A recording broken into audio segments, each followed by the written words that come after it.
सोलापूर जिल्ह्यातील करमाळा मतदारसंघातील लाईट संदर्भात अनेक तक्रारी आमदार नारायण पाटील यांच्याकडे येत होत्या।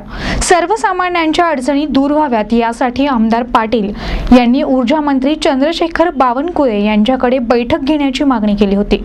ऊर्जा मंत्री चंद्रशेखर बावनकुळे यांच्या आदेशानुसार करमाळा येथील आमदार नारायण पाटील यांनी महावितरणची आढावा बैठक घेतली आहे। विभागीय संचालकांनी करमाळा तालुका पातळीवर बैठक घेण्याची पहिलीच वेळ असल्याने यावेळी मोठी गर्दी झाली होती। या बैठकीत उपस्थित शेतकऱ्यांनी महावितरणचे अधिकारी अडवणूक करतात, चुकीची उत्तरे देतात अशा अनेक तक्रारींचा पाढा विभागीय संचालक संजय ताकसांडे यांच्या समोर मांडलाय। यावेळी संजय ताकसांडे यांनी अधिकाऱ्यांची कानउघडणी केली आहे। यावेळी शेतकऱ्यांमधून समाधान व्यक्त करण्यात आलं। तसेच या बैठकीसाठी आमदार नारायण पाटील, महावितरणचे संजय ताकसांडे, नागनाथ इरवाडकर, ज्ञानदेव पडळकर, गटविकास अधिकारी ढवळे, सभापती शेखर गाडे, गहिनीनाथ ननवरे, सविताराजे भोसले, अतुल पाटील, दत्ता जाधव, दत्ता सरडे, विभीषण आवटे, अनिरुद्ध कांबळे, महेश चिवटे, शिवाजी बंडगर, अर्जुन सरग, सुनील तळेकर, राजभाऊ कदम आदी ग्रामस्थ या बैठकीला मोठ्या संख्येने उपस्थित होते। प्रत्येक वर्षी येत असतो तो निधी, त्या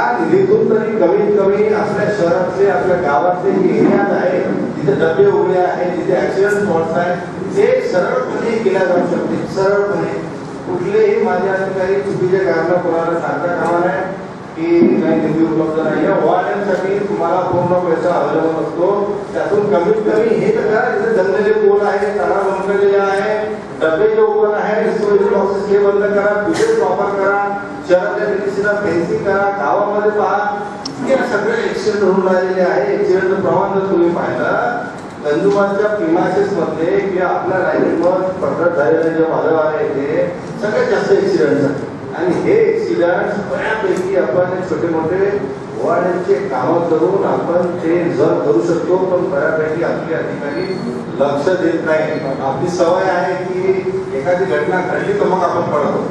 प्रिव्हेंटिव्ह नावाचा एक प्रकार आहे जो तुम्हाला लोकांनी करणं आवश्यक आहे। माझी अपेक्षा आहे मी पुन्हा या ठिकाणी 2 महिन्यानंतर येईल। उद्यापासून तुमचा संवाद नागरिकांशी त्या गावाशी होणं आवश्यक आहे।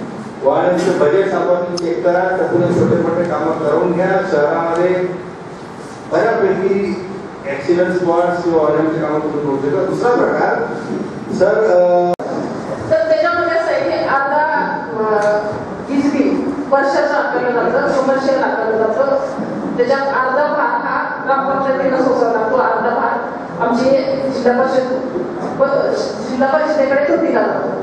पण ग्रामपंचायत एवढ्या कॅपेबल नाहीये की तो अर्धा भाग स्वतः करू शकते आणि त्या चक्करमध्ये आमच्या जनरली पब्लिकचं फार नुकसान होतं, म्हणजे त्यांना पाणी मिळत नाही आणि लाईट जोड नाही मिळत नाही, ते म्हणत आणि बिल भरा। तर ते कमी खर्च आहे ते आपण रेग्युलर मध्ये घ्यावं ही माझी अभिनंदनेची विनंती आहे आणि आज तो निर्णय झाला पाहिजे असं मला वाटतं। आणि तुमच्या अधिकारी माझं टीव्हीवर सांगितलं की मंत्र्यांनी आम्हाला सांगितलं होतं की एमएससी तोट्यात आहे, ती तोट्यातून बाहेर काढण्यासाठी आपल्याला शेतकऱ्यांना जास्तीचं बिल आकारल्याशिवाय आपण बाहेर येणार नाही। या स्थितीसाठी सुद्धा आपण या ठिकाणी कारवाई करावी आणि तुमचं मत या ठिकाणी मांडावं, कारण आमच्या सगळ्या लोकांना ते ऐकायचंय की एक कर्तव्यदक्ष अधिकारी या बाबतीत मत काय। तर जे महत्वाचे प्रश्न मांडले ते सार्वजनिक प्रश्नच आहे, कारण शहर कार्याचा प्रश्न असेल, कमलादेवी वसंतमधले ज्यादा वीज असेल किंवा गोळगाव धरणाचं जिथं पाणीच वापरलं नाही तर तुम्ही जर 9 वर्ष लाईटचे बिल त्यांना आकारले, हे जे सार्वजनिक प्रश्न मांडले कमी हो किंवा माफ हो असं जर आपण जर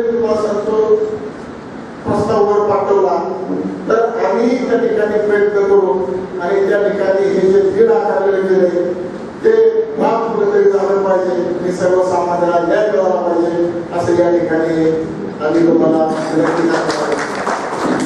शेतकऱ्यांचे जे प्रश्न आहेत ते